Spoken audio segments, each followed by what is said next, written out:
Es un gran placer y un honor estar aquí con ustedes en estas jornadas. Muchísimas gracias de verdad por la invitación.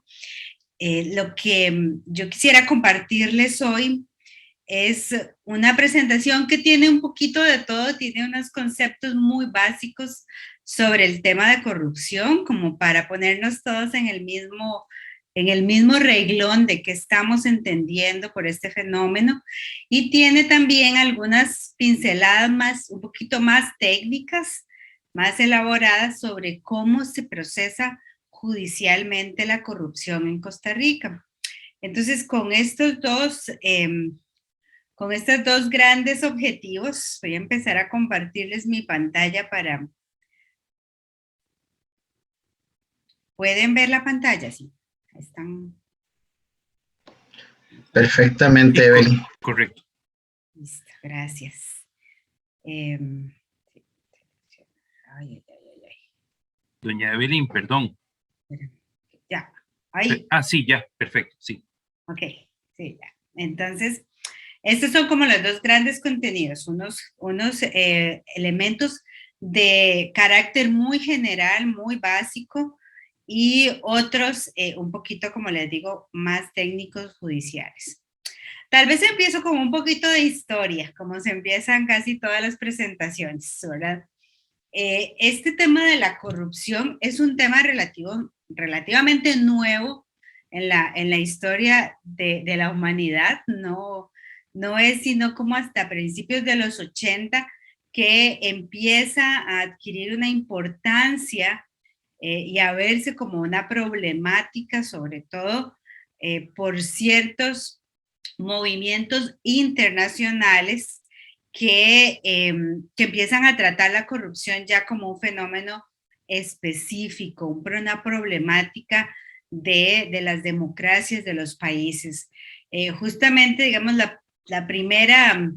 una de las primeras actividades que se tiene registro en temas anticorrupción en el mundo es una conferencia que se da en 1983, es donde varios países se reúnen y hacen la primera conferencia internacional contra la corrupción. Por cierto, esa conferencia se sigue haciendo cada 2 años, es donde se agrupan una serie de especialistas en esta materia de todos los países del mundo. En los 90 tal vez fue cuando hubo un auge de organizaciones, se creó también la Convención de las Naciones Unidas contra la Corrupción, en donde prácticamente están todos los países del mundo, convenciones contra el soborno transnacional, la Convención de la OEA, que es una de las más comprensivas también, de las que tienen más medidas, digamos, y más requerimientos para los países. No les voy a leer todos, ¿verdad? Pero sí lo que quiero que sepan es que hace tal vez 40 años, 30 años, esto no se conocía tan bien, ¿verdad? Esto no era un tema en la agenda política mundial, y fue a raíz de un movimiento mucho venido desde fuera, un movimiento internacional. Como ustedes saben, a nosotros nos llegan las cosas un poquito tarde también, con algunos retrasos, y yo diría que en Costa Rica fue a partir más que todo de este siglo, ya que a partir de los años 2000, que este tema empieza a posicionarse en la agenda pública. Vamos tal vez a una cosa muy básica, porque todo el mundo habla de corrupción, ¿verdad? Corrupción, y ahora está, bueno, en los medios de comunicación casi todos los días hay una noticia sobre corrupción, pero ¿estamos realmente todos entendiendo lo mismo? ¿Qué es corrupción? ¿Qué realmente podemos definir qué actos sí son y qué no son corrupción? La definición más básica, para no entrar así como en tantas cosas de literatura y teorías, la definición más básica es la de Transparencia Internacional, que dice que corrupción es el abuso del poder encomendado para un beneficio particular. Esta definición tiene 3 elementos básicos. Tiene que haber un abuso, tiene que haber un poder que se le haya dado a esa persona y que abusó de ese poder, y tiene que haber un beneficio. Ese beneficio no necesariamente tiene que ser para la persona. Puede ser un beneficio para terceras personas, para familiares, amigos, pero sí tienen que estar siempre estos 3 elementos: un abuso, un poder o una competencia encomendada y un beneficio recibido. La corrupción no solamente es del sector público, ojo, aquí hay siempre como la tendencia a decir los corruptos son los funcionarios públicos, pero la corrupción también está en el sector privado. No siempre es un acto ilegal, esto es muy importante. No todos los actos de corrupción van a ser ilegales, van a estar en contra de una normativa, porque puede ser que haya actos de corrupción que estén enmarcados dentro de la normativa. Es más, puede ser que la normativa se preste para actos de corrupción. Entonces, no todo acto de corrupción es ilegal per se, no todo tiene que ser un delito. Hay otras muchas cosas que no están tipificadas como delito, pero que sí son corrupción. Lo que sí siempre tiene que haber es un beneficio personal o un beneficio para terceros. O sea, alguien que se aprovechó de los recursos públicos y no lo hizo para el beneficio o el interés de la colectividad, sino que pensó solo en sus intereses y en su beneficio personal. Aunque casi siempre tiene que ver con dinero, ¿verdad? No necesariamente, pueden ser incluso intercambios en especie, ¿verdad? De viajes, de casas, de carros, inclusive ahora hay todo un movimiento también para visibilizar la corrupción y los intercambios sexuales, que se llaman sobornos sexuales. Entonces, no siempre tiene que haber dinero de por medio. Lo que sí siempre casi hay en los temas de corrupción son 2 partes, ¿verdad? Un corrupto y un corruptor, ¿verdad? No, es muy raro ver que una persona actúe totalmente sola, ¿verdad? Siempre hay alguien que motiva y alguien que permite, digamos, esa irregularidad. Lo más importante y un mensaje que les quiero dejar en toda esta presentación es que la ciudadanía tiene un papel fundamental, pero fundamental. Es como decir la primera línea de combate para estas problemáticas, para la problemática de la corrupción. Con este concepto de corrupción, yo quiero que pensemos en una situación muy hipotética, nada más para darles un ejemplo. Si yo les digo a ustedes, miren, fíjense en que el sobrino de la ministra de Transportes acaba de ganar un contrato en el Ministerio de Obras Públicas y Transportes. ¿Es eso corrupción o no es corrupción? Bueno, si estuviéramos presencialmente les diría que levanten la mano para ver quiénes piensan que ese acto es corrupción, que el sobrino de la ministra del MOP gane un contrato en el MOP. Lo más seguro es que muchos de ustedes levantarían la mano y dirían, sí, eso es corrupción, qué barbaridad, un sobrino ganando un contrato millonario. Pero ojo, yo lo que quiero tratar de decir es que tenemos que ser mucho más cuidadosos en el uso de ese concepto. Puede ser que ese hecho que yo les estoy diciendo haya sido esta primera parte que ven aquí, ven, en donde el ministro o la ministra se abstuvo de participar en esa licitación.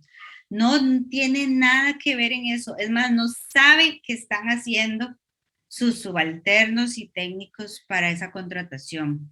Puede ser también, digamos, que el ministro ni siquiera tenga facultades legales para decidir o para saber o para estar enterado. Y que además el sobrino haya concursado por sus propios méritos y haya sido efectivamente la mejor oferta y que no se esté consignando ningún beneficio directo para la ministra. Si todas estas cosas se cumplen, ¿verdad? Está legalmente, la ministra se abstuvo totalmente, no sabe nada del tema, no participa, no tiene facultades, el sobrino concursa con sus propios méritos por idoneidad. Ese acto no es corrupción. Entonces, lo que yo quiero tratar de llamar la atención aquí es que no nos vayamos con una percepción simplista de decir todo es corrupción, ¿verdad? O sea, todos los funcionarios públicos son corruptos, todo lo que se hace es corrupto. Busquemos si realmente están estos tres elementos. Hay un abuso, hay un beneficio propio, hay un poder encomendado que se usó de manera irregular. ¿Por qué? Porque si nosotros banalizamos ese concepto, le ponemos corrupción a todo lo que nos parezca raro, lo que nos huela raro, lo que nos huela irregular, y a todo le decimos corrupción, eso nos va a implicar que entonces sí, todos somos corruptos, la corrupción está por todas partes y la gente dice, de aquí no hay nada que hacer, ¿verdad? Entonces, es más bien contraproducente, es negativo para la lucha contra la corrupción si la gente ve corrupción en todas partes. Y les pongo otro ejemplo muy concreto. A veces la gente dice, ay, mira, se brincó el semáforo, eso es corrupción. No, eso no es corrupción. O sea, aunque sea un diputado que se brincó el semáforo, no es un diputado corrupto por brincarse el semáforo. Es un diputado que cometió una infracción de tránsito, claramente, pero no es corrupto, no hay un abuso de sus competencias, no están todas las características. Si yo le pongo la etiqueta de corrupción a todo, se me va a hacer un problema tan grande y tan inmanejable que me voy a desanimar y no voy a poder combatirlo como realmente se debe. Por eso es muy importante que separemos la paja, ¿verdad? Y digamos exactamente cuáles conductas son las que vamos a considerar como corrupción y tratarlas con un abordaje diferenciado. Hay distintos tipos de corrupción. Está la corrupción que llamamos petit, pequeña, ¿verdad? ¿Qué es esa corrupción del el tráfico que te pide la mordida para no darte un parte, o el inspector de obras de la municipalidad, ¿verdad? Es la corrupción pequeña, cotidiana, que es de un funcionario, es casi bilateral, de un funcionario hacia un ciudadano, o de un ciudadano hacia un funcionario también, ¿verdad? Que le ofrece, mira, te ofrezco, ¿verdad? Te pago los biombos con los médicos. Es una corrupción petit, ¿verdad? Pequeñita, en pequeña escala, que no moviliza grandísimas sumas de recursos. Pero también está la corrupción grande, que sí tiene redes organizadas. Hay toda una red criminal bajo esa corrupción. Hay grupos de personas orquestados para defraudar al Estado, para hacer un mal uso de los recursos públicos. Generalmente este grupo incluye personas del sector público y del sector privado.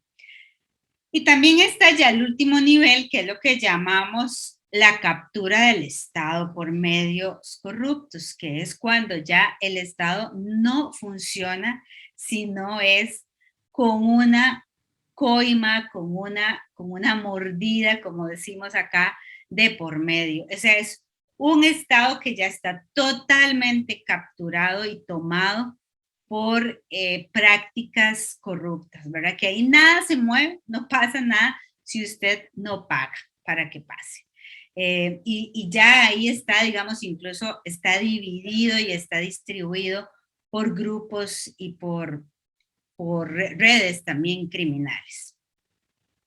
También hay otras formas de llamarla. Por ejemplo, algunas personas le dicen a esta gran corrupción la corrupción de cuello blanco, porque son de los funcionarios que van con la camisita con el cuello blanco, ¿verdad? Entonces, esta es la gran corrupción. versus la corrupción cotidiana. Es muy interesante que a nivel de la sociedad hay una mayor aceptación de la pequeña corrupción. Nosotros sí hemos hecho encuestas un poquito viejas, pero que nos decían que la gente, la ciudadanía, justificaba el pago de un biombo, el pago de un tráfico, o sea, le parecía esto más normal.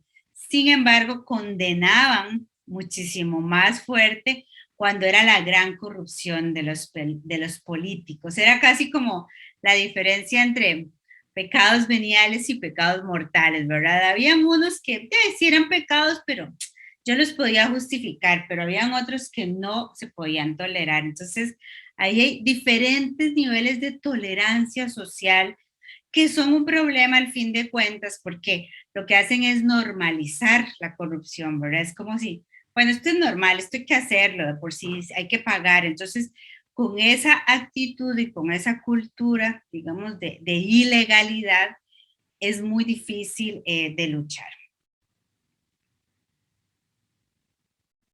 Si nos vamos solamente a la parte legal, a la parte, digamos, de qué prácticas están identificadas como corrupción dentro de nuestra normativa, hay casi 50 tipos legales que se pueden relacionar con actos de corrupción. Es una enorme cantidad. Yo aquí lo que les quería mostrar eran los 5 más importantes, o sea, los que se denuncian más en nuestro país, que son el peculado, el incumplimiento de deberes, la concusión, el tráfico de influencias y el cohecho. El peculado significa robarse recursos, ¿verdad? Del Estado. Eso es básicamente. El incumplimiento de deberes es cuando un funcionario público omite o rehúsa hacer o retarda hacer algo que le correspondía hacer, ¿verdad? La concusión es cuando el funcionario público pide una coima o pide una mordida. Vamos, básicamente ese es el típico tráfico, digamos, pidiendo una mordida. Esa es la concusión. El tráfico de influencias es cuando trato de influir por medio de mis amistades, familiares, para que una decisión de un ente público me favorezca a mí. Y el cohecho es recibir dinero para hacer algo que yo de por sí tenía que hacer, ¿verdad? Pero recibo dinero para hacerlo, puede ser que sea más rápido o puede ser que omita algunos requisitos. Ese es el cohecho. Estos son los 5 delitos más importantes que se denuncian en Costa Rica en temas de corrupción. Pero además de esta tipificación penal, ¿verdad? Lo que ya existe, hay un deber legal muy importante, que es el deber de probidad, que ya no es solo estos 5 o los delitos que están tipificados, sino es más general y que obliga a todo el funcionariado público, a todas las personas que trabajamos para el Estado, a actuar con objetividad, con imparcialidad y siempre priorizar el interés colectivo. Cuando usted se desvía de este principio de probidad, también está incurriendo en una falta, aunque no esté realmente tipificada, ¿verdad? Porque la legislación no puede tipificar todas las irregularidades que un funcionario público pueda cometer, ¿verdad? No puede estar diciendo exactamente todo lo que va a suceder, pero este principio de probidad sí es una cobija más grande que abarca más temas, ¿verdad? O sea, más conductas e irregularidades, aunque no estén tipificadas. Pasamos a otro tema. Espero que haya quedado claro qué es corrupción, ¿verdad? Que tiene 3 grandes elementos: el abuso, un poder que es abusado y un beneficio personal. Y que tengan mucho cuidado, ¿verdad? Cuando dicen qué es corrupción, qué no es corrupción, tratarlo de manera especializada. Con este concepto pasamos al segundo tema. ¿Cuánta corrupción hay en Costa Rica? ¿Cómo está Costa Rica en estos temas de corrupción? Bueno, les cuento que aquí hay una gran problemática, porque dado que esto es un delito, ¿verdad? Es una actividad ilícita, es muy difícil medirlo. No hay nadie que vaya a decir, a ver, levanten la mano los que son corruptos, ¿verdad? Vamos a contarlos, eso no es posible. Entonces, todas las medidas que hayan sobre corrupción son aproximaciones, ¿verdad? Son aproximaciones del tema. Nunca vamos a tener realmente una medida precisa y exacta de cuánta corrupción hay en Costa Rica. Una forma de aproximarse es a través de los indicadores de organismos internacionales, la gente que nos mide desde afuera. El principal indicador en este tema es el índice de percepción de la corrupción que calcula todos los años la organización Transparencia Internacional. En este índice, Costa Rica ha estado estancada, como ustedes pueden ver en este gráfico, entre 50 y 56 puntos. Hemos estado desde el 2012. O sea, tenemos casi 10 años estancados en ese índice. Es un índice de 1 a 100. Imagínense que nosotros estamos por los 56, ¿verdad? Lo más que hemos llegado así, nuestra mejor nota ha sido un 59, que fue en el 2017, pero después bajamos. O sea que ni siquiera llegamos al 60, que ni siquiera pasamos el examen. Si estuviéramos en la escuela, no pasamos el examen, ¿verdad? De 1 a 100 estamos en los 50 siempre y además estamos estancados, no ha habido una mejoría. Subimos, bajamos, pero estamos en esa franja de los 50, que si comparamos con todos los demás países de las Américas, Costa Rica es el número 3, si no incluimos al Caribe, las islas del Caribe, seríamos el número 3 después de Uruguay y Chile. Pero estaríamos muy lejos de ellos. Vean que Canadá, por ejemplo, tiene 77 o Chile 67. Esos sí son alumnos que pasaron el examen. Nosotros todavía estamos en los 50. O sea que puede ser que estemos dentro de los mejores alumnos de la clase, pero no pasamos el examen, ¿verdad? Estamos ahí en los 50. Otra forma de aproximar cuánta corrupción hay es preguntándole a la gente en encuestas de opinión, en sondeos de públicos, decirles, bueno, ¿cuánto cree usted que hay de corrupción en Costa Rica? Si es el principal problema, si ha sufrido algún hecho de corrupción. Lo que nos dicen estas encuestas es que con la corrupción siempre ha estado como entre los primeros 3 o 5 problemas del país. Siempre, o sea, en todas las encuestas que preguntan cuál es el principal problema del país, siempre sale corrupción ahí entre los primeros lugares, incluso a la par de desempleo, de inseguridad ciudadana. Siempre sale la corrupción como una problemática país que se reconoce, digamos, que la gente, digamos, la reconoce. Cuando se pregunta por si el Poder Judicial, digamos, está libre de corrupción, el sistema penal está libre de corrupción, ahí los indicadores son bastante mejores, ¿verdad? Casi un 67% de la gente cree que el sistema penal está libre de corrupción. O sea que hay una mayoría que confía todavía en nuestro sistema penal. Hay otra forma de aproximarse y es con datos más objetivos, preguntándonos cuántos casos de corrupción se registran en el país, en el Poder Judicial. ¿Qué es lo que nos está diciendo exactamente esta gráfica? Son los delitos relacionados con actos de corrupción desde el año 95. Y vean ustedes cómo va creciendo esa línea azul que ven aquí. Son los delitos contra los deberes de la función pública, que son un conjunto de delitos que están relacionados con corrupción. También en la franja que ven naranja son los delitos contra la ley de corrupción y enriquecimiento ilícito, pero lo que más quiero que pongan atención es a esta franja, perdón que ya lo pasé, a la pequeñita que casi no se ve, que es una franja gris. ese es el número de sentencias. Entonces, vean la brecha que hay entre los delitos que se denuncian y las sentencias que se obtienen cada año por esos delitos. ¿Qué quiere decir? Que tenemos un problema muy serio en el Poder Judicial para poder sancionar los delitos de corrupción. Son muy evasivos esos delitos para la justicia costarricense.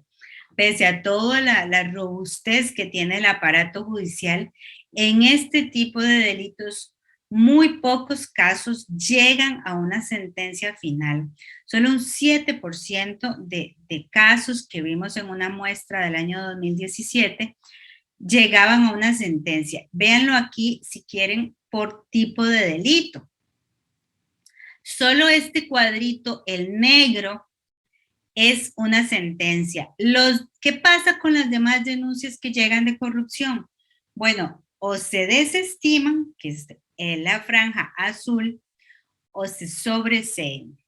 O sea que terminan antes de una sentencia de un juez. Terminan de otra forma porque no se logran recoger pruebas, porque no es delito, porque no se logra confirmar y verificar, etcétera. Pero la mayoría, la gran mayoría termina antes de una sentencia. Los que llegan finalmente a una sentencia final, a una resolución de un juez final, son 7, 2, 9 y 8, son apenas 16 de más de 300 casos que revisamos en ese momento. ¿Cuál es el delito que más llega a una sentencia? Concusión. ¿Se acuerdan que les dije que era concusión? Concusión es cuando un oficial de tránsito le pide una mordida. Eso es concusión, cuando un funcionario público le pide a usted una comisión, ¿verdad? Esto es mucho más fácil de probar, ¿verdad? Porque generalmente la víctima está dispuesta a ir a declarar y a ser testigo. Entonces, estos son lo que más llega a una sentencia. Pero vean, por ejemplo, el caso de tráfico de influencias. Tráfico de influencias es un delito que está tipificado desde el año 2004 y nunca ha habido una condena por este tipo de delito. Es un delito entonces muy evasivo, cuesta mucho probarlo en la sede judicial. Entonces, ¿qué es lo que nos dice? Es todas estas estadísticas de la baja cantidad de condenatoria. Bueno, que si la gente ve esto, sobre todo los corruptos, se la juegan porque su probabilidad de que los agarren, de que los sancionen, de que terminen un proceso penal con una sentencia, es muy baja. Entonces, ahí hay un incentivo perverso para que se reproduzcan estos actos. Pero el combate a la corrupción no solamente es la sanción judicial dentro del Poder Judicial. El combate a la corrupción es un ciclo virtuoso.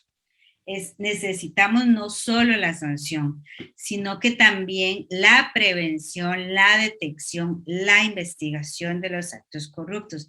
La sanción en realidad es ya la última etapa, pero nosotros necesitamos que este círculo virtuoso funcione, todas estas cajitas que ven acá estén funcionando efectivamente.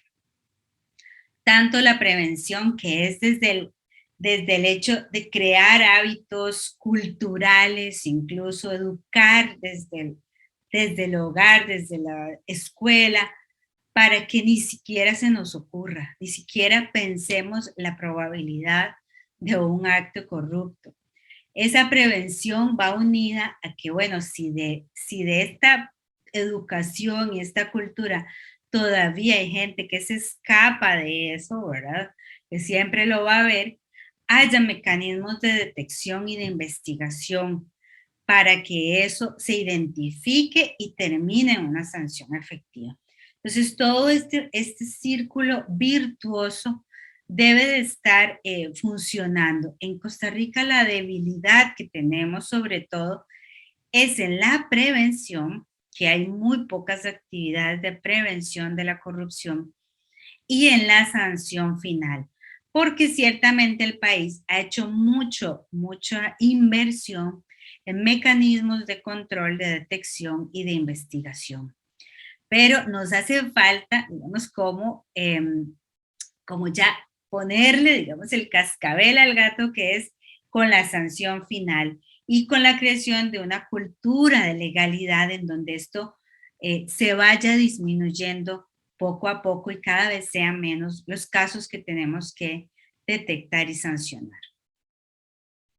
Hay muchos mecanismos de prevención de la corrupción, sobre todo a nivel comunitario, desde las mismas asociaciones de desarrollo comunal, se puede hacer una fiscalización ciudadana contra actos de corrupción.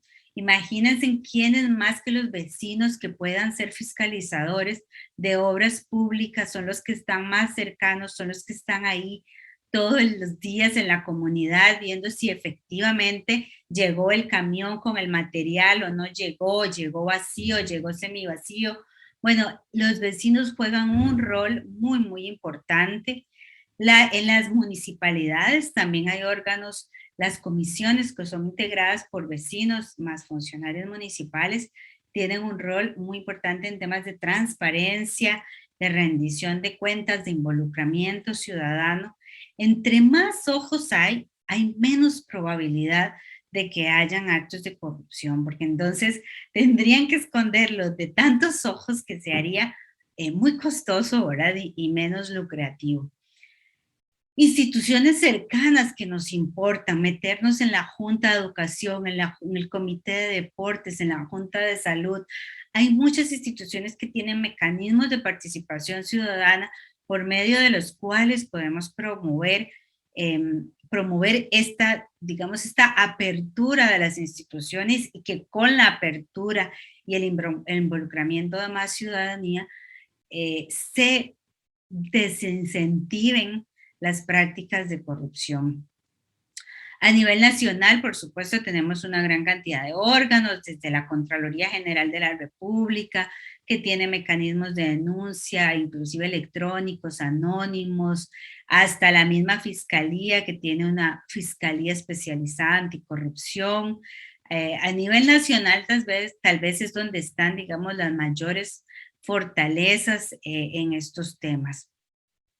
Y sin duda, digamos, organizaciones cívicas desde medio ambiente, de género, no solamente tienen que ser organizaciones específicas de anticorrupción, sino que pueden ser organizaciones de género, por ejemplo, de mujeres, de organizaciones incluso deportivas, religiosas, que se involucren en el quehacer de la comunidad, den seguimiento a ciertos presupuestos que les interesa. Bueno, vamos a dar seguimiento al presupuesto del INAMO, del Ministerio de Mujeres o de tal, y le damos acompañamiento y nos involucramos, ¿verdad?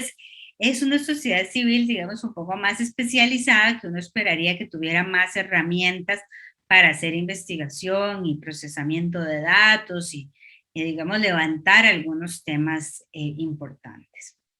Pero sobre todo, y ya con esto termino, además de toda esta variedad y este abanico de instrumentos que tenemos, que hay que potenciar mucho más, yo siempre termino haciendo un llamado a la responsabilidad individual, a hacer nuestro trabajo en nuestro metro cuadrado.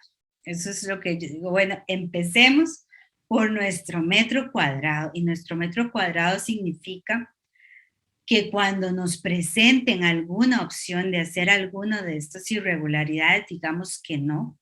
Eso es lo más importante. No voy a pagar a un tráfico, no voy a pagar a un inspector de obras, no voy a prestarme para eso, no voy a ser la parte cómplice, no voy a ser el corruptor de este funcionario corrupto. Decir que no. La otra parte es denunciar. Si yo conozco de alguna actividad, denuncio, utilizo, hay una gran cantidad de canales de denuncia en la Contraloría, en el Ministerio Público, en el OIJ, que incluso son anónimos. Si tienen algún temor de perder su empleo o algo, pueden hacer la denuncia con totales garantías de anonimidad, de anonimato. Y esa es la segunda parte, denunciar. Y la tercera es educar. Si yo soy una persona que tengo acceso a un poquito más de información, que sé cómo se maneja esto, trato de educar al círculo que me rodea y transmitirle estos mismos conocimientos, incluso a mis vecinos, a mis familiares más cercanos. No, mira lo que estás haciendo, pagar ese biombo es incorrecto, no debes estarlo haciendo. O sea, hacer también, esto es un poco de control social, es control familiar, control social. Entonces, ese metro cuadrado que hay que cuidar, independientemente si yo me meto en organización social civil o no, mi metro cuadrado es decir no, denunciar y educar en mi círculo más cercano. Entonces, bueno, yo con esto termino. Muchísimas gracias. Ojalá que podamos tener más intercambio en las preguntas. Y bueno, le paso la palabra. Gracias. Muchísimas gracias a usted, Evelyn.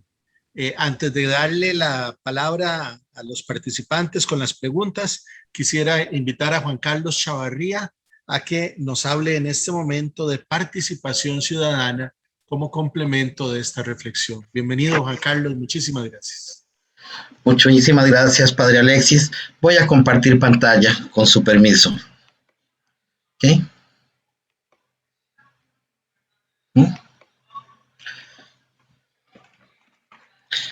Primero, un gran saludo a Monseñor Garita, don Fernando Sánchez, doña Argentina Artavia, Evelyn Villarreal, que me ha tocado coincidir en varias ocasiones con ella y siempre aprendo muchísimo, ya sabe toda la admiración y aprecio que le tengo.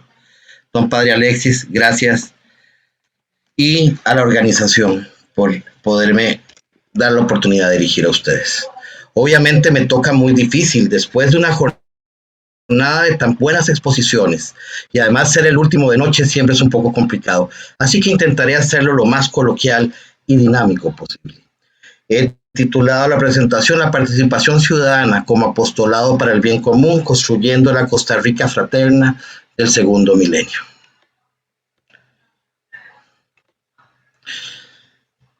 Quisiera partir de una premisa conceptual esencial. La doctrina social de la Iglesia ha venido constituyendo un elemento enriquecedor y dinámico. Pensar que la doctrina ha quedado encerrada en las diferentes encíclicas y documentos que la cimentan sería un error.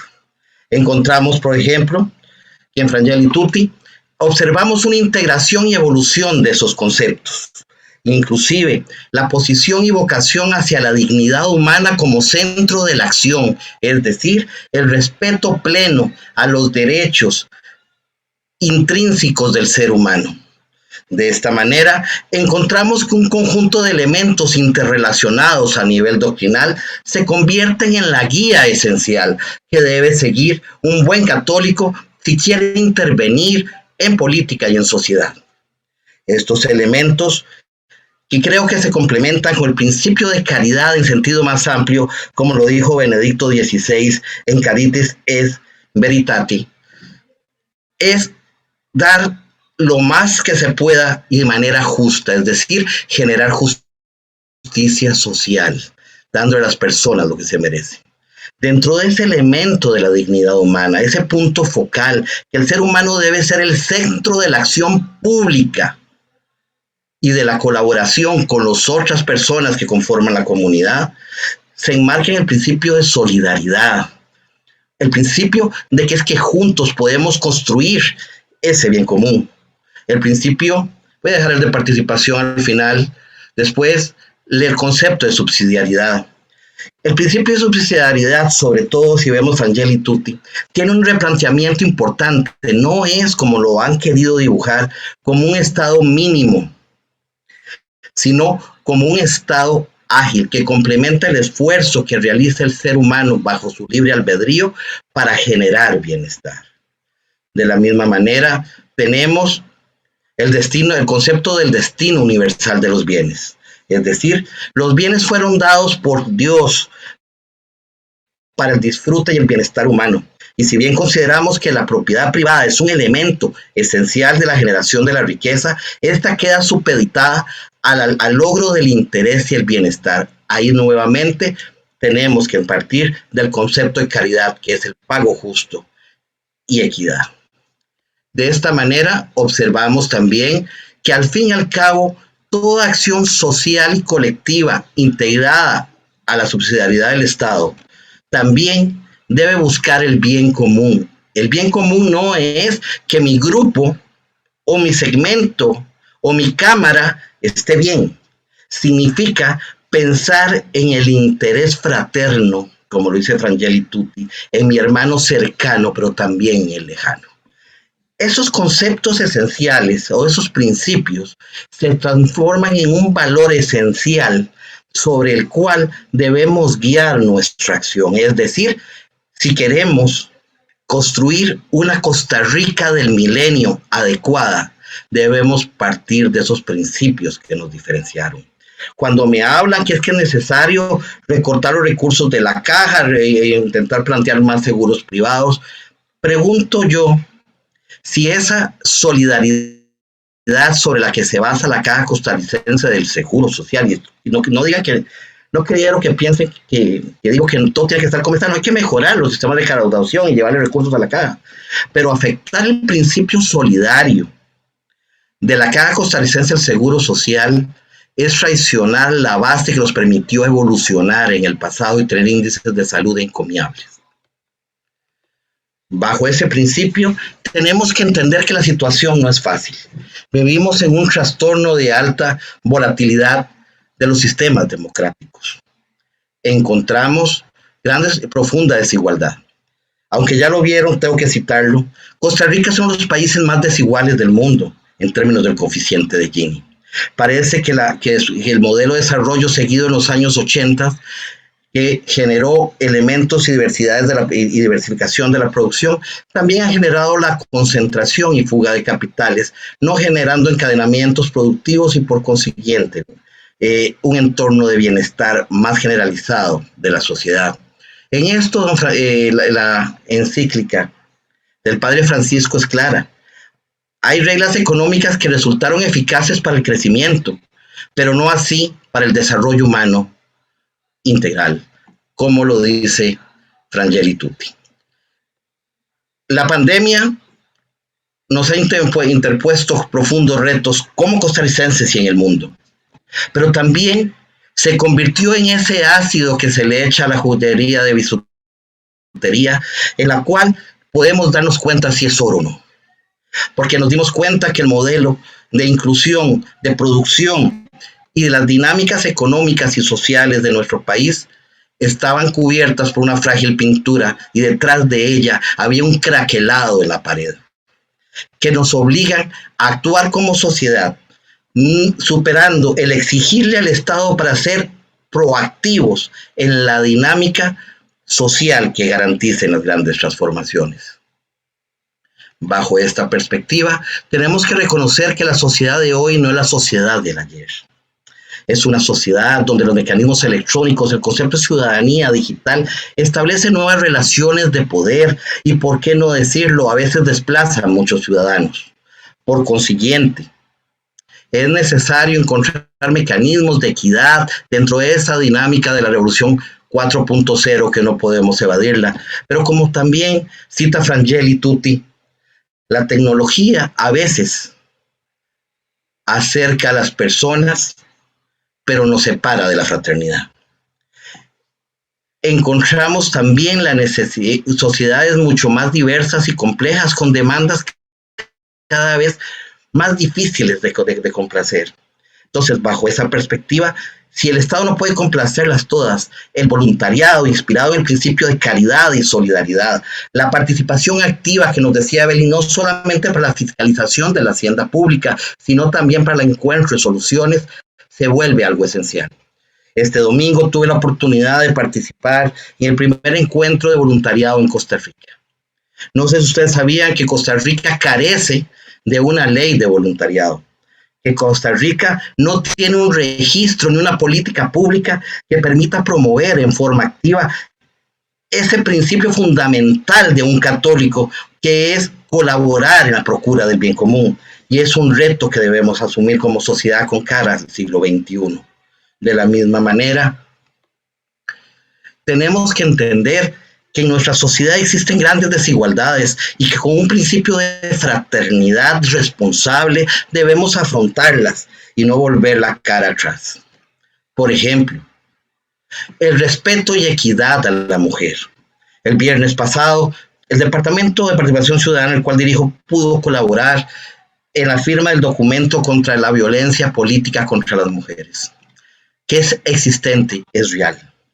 Podemos observar cómo los puestos políticos son sujetas, las mujeres son sujetas de amedrentación, inclusive reciben tratos en los consejos municipales por las denuncias que hemos recibido y que figuran en el Tribunal Supremo de Elecciones que no se le hacen a un hombre. De la misma manera, un buen católico no puede aceptar bajo ninguna modalidad de acoso, explotación o trata, porque la mujer tiene que tener la misma dignidad intrínseca como ser humano.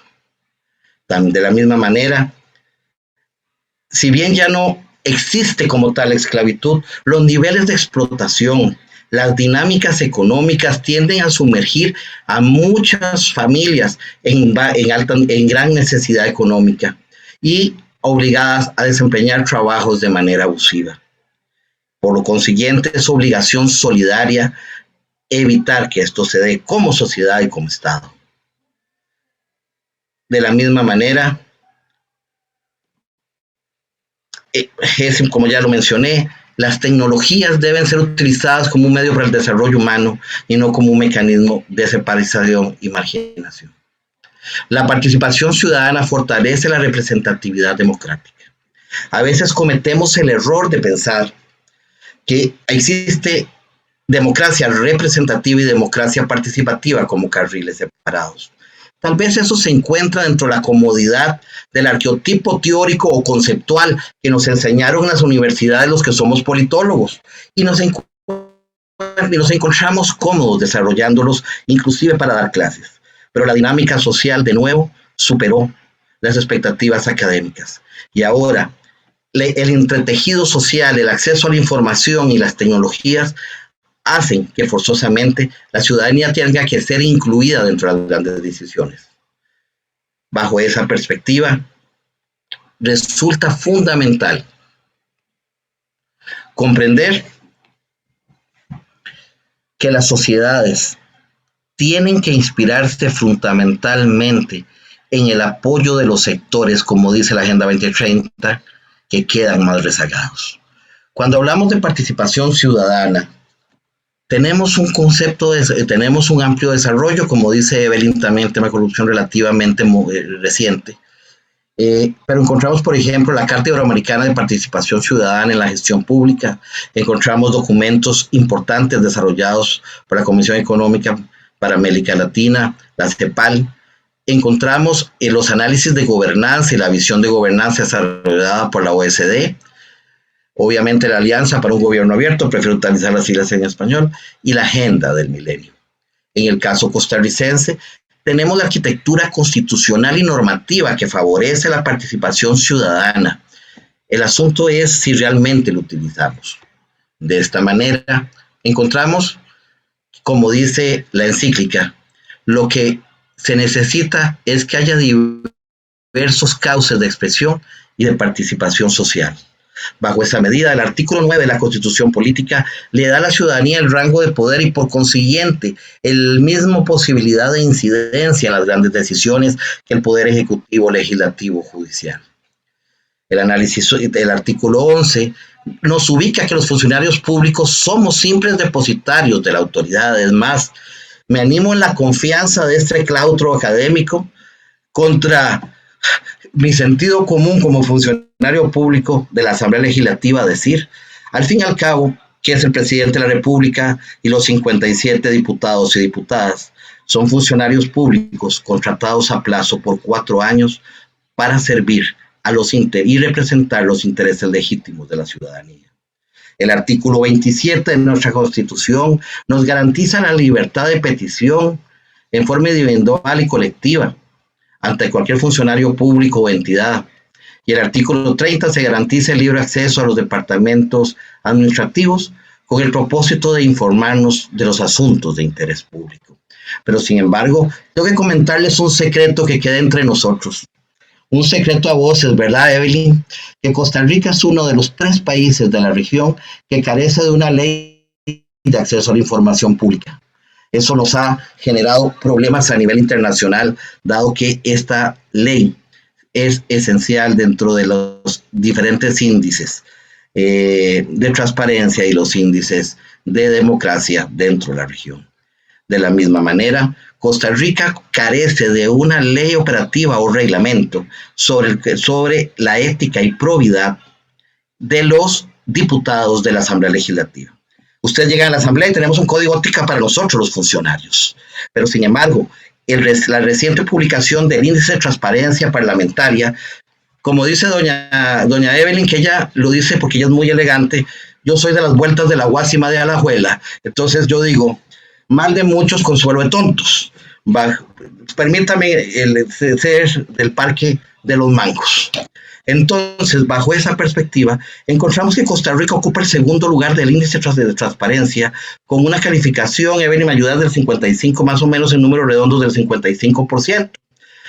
Solamente nos supera Chile con un 57 a un 60%. Sin embargo, como dice doña Evelyn, si eso fuera una nota de calificación, estaríamos todos reprobados. Bajo esa perspectiva existen grandes retos. Pero ¿qué es lo más interesante que dice el índice de transparencia parlamentario? Nos dice que los esfuerzos de la administración de la Asamblea Legislativa de Costa Rica han sido correctos, pero es precisamente la parte política o la parte de las fracciones la que no ha avanzado lo suficiente en lograr mayor transparencia, como por ejemplo la apertura de sus agendas, una ley de lobby que obligue a las personas a decir con quién se reúnen, entre otros. Esto, ¿a qué se deviene? Puede ser que la cultura de la clase política tradicional costarricense se sigue enfocando en un sistema de negociación de club-unión, aunque ahora lo hagan de manera más disimulada, y que realmente pierden el contexto de las grandes necesidades y demandas de la ciudadanía.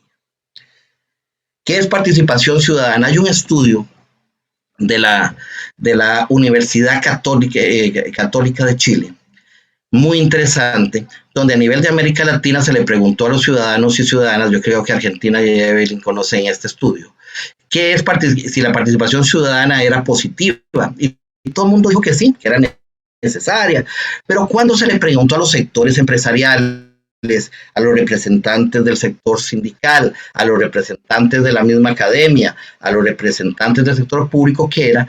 Todos tienen conceptualizaciones completamente diferentes. Si nosotros como sociedad queremos avanzar en vistas al milenio y generar realmente incidencia ciudadana efectiva, lo primero que tenemos que hacer es bajar de la Torre de Babel y empezar a conceptualizar e interiorizar lo que es participación ciudadana desde nuestra perspectiva cultural y creérnosla y operar para poder generar incidencia. Cuando las personas participamos, lo hacemos solo por participar. No es cierto. Las personas participamos porque queremos incidencia. Queremos que nuestro esfuerzo, nuestro tiempo, nuestra dedicación se transforme en elementos positivos, palpables, que puedan generar bien común. ¿Cómo generamos la cultura de la participación? Ahí tengo frases de Frangeli Intutti, las dejo en pantalla por el tiempo y porque sé que están cansados, pero quiero decir que de una manera un poco reduccionista podemos reducir la cultura de la participación política en 3 estratos. Primero, una clase política que entienda que no es una amenaza a sus relaciones de poder, ni que tampoco significa usurpar las responsabilidades que constitucionalmente le corresponden al magistrado, al diputado, al presidente de la República, al ministro, sino por el contrario, una nueva forma de gestión de cómo desarrollarla, incluyendo las necesidades de la ciudadanía y dialogando. Es un diálogo permanente, donde yo estoy dispuesto a informar lo que hago, a escuchar recomendaciones para mejorar, a integrar a las personas en la búsqueda de las grandes soluciones. Pero aparte de esto, es importante una ciudadanía empoderada. una ciudadanía que esté dispuesta a participar, y quiero decirlo, a organizarse, porque yo creo en la participación individual, pero creo que es en la integración de grupos organizados en sociedad civil que la incidencia puede ser mayor. Y una administración pública, funcionarios, que creamos que integrar a los ciudadanos en nuestra quehacer y en nuestras dinámicas mejora el servicio. Y por consiguiente, nos recupera legitimidad y gobernanza. ¿Por qué la participación ciudadana es complicada? Argentina es complicada, Evelyn, sí, claro. ¿Quién ha dicho que es fácil?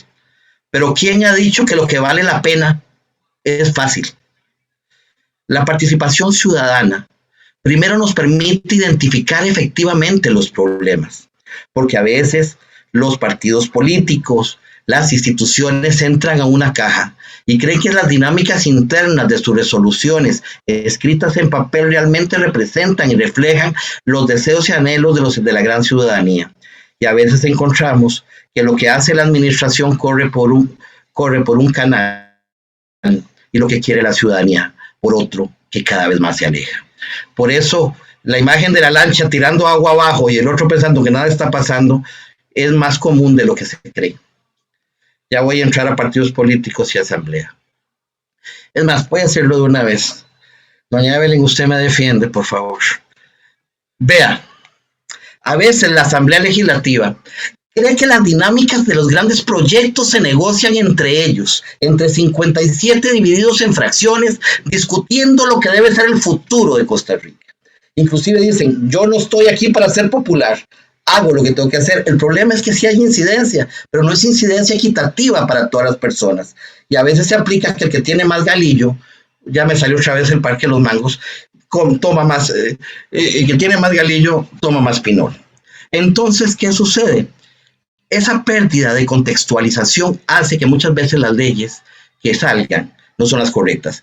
Y una verdadera asamblea eficiente no es la que produce muchísimas leyes, sino la que produce leyes que realmente satisfagan las necesidades de la ciudadanía. Pero para eso la ciudadanía tiene que derribar los muros o subir al 16º piso para entrar por el techo, si es del caso, y hacérselo saber.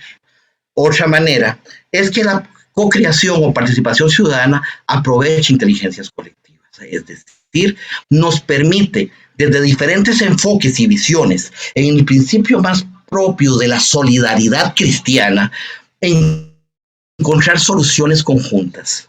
Se ahorran recursos, porque probablemente doña Argentina Artavia, que es una profesional extraordinaria, o don Fernando Sánchez, estarán dispuestos a colaborar en un proyecto y no cobrar por ello. Entonces resulta que aprovechamos el talento de ellos en la búsqueda de ese bien común que deseamos. O el doctor que está en su comunidad y que quiere que sus hijos tengan un entorno más sano, entonces entra en una comisión de salud del barrio de las Vueltas de la Guásima de la Juela, donde vivo yo. Por otra parte, genera corresponsabilidad, porque muchas veces, y doña Evelyn nos advirtió, las percepciones sobre corrupción, las percepciones de alejamiento del Estado, esa falta de gobernanza o de credibilidad de las instituciones se debe por desconocimiento o porque no informamos de la manera que la gente lo entienda. Entonces, involucrar a las personas es encontrar aliados no solamente para darle mejor vigencia a las políticas, sino también defensores que puedan explicar que a veces las cosas no son tan fáciles como a veces se piensa. Y lo último, recupera gobernanza. ¿Qué es la gobernanza? Puedo utilizar conceptos de ciencia política y todo lo demás, pero la gobernanza al fin y al cabo es confianza. Es un acto de fe. Es un acto de amor. Es un acto de creer que podemos confiar en nuestras instituciones, pero además existe una gobernanza horizontal, es decir, que podemos confiar en otras organizaciones, vecinos, para que conjuntamente podamos construir algo diferente. No en balde tengo un niño tirándose una piedra a los brazos de su padre, porque a veces muchas cosas se paran porque hemos perdido la confianza. Existen diferentes niveles de participación y a veces nos limitamos al último, informar, si es una modalidad de participación, pero en realidad es la mínima. Nadie debe hacer, uno no puede participar si no está informado, pero solo informar no basta. La consulta es un segundo mecanismo. Hagamos una encuesta en línea, ahora que están tan de moda, si la gente opina que sí o no. Pero también está el esquema de involucrar, que las personas puedan participar en la definición y en la construcción de esos aspectos de la política que les afectan directamente.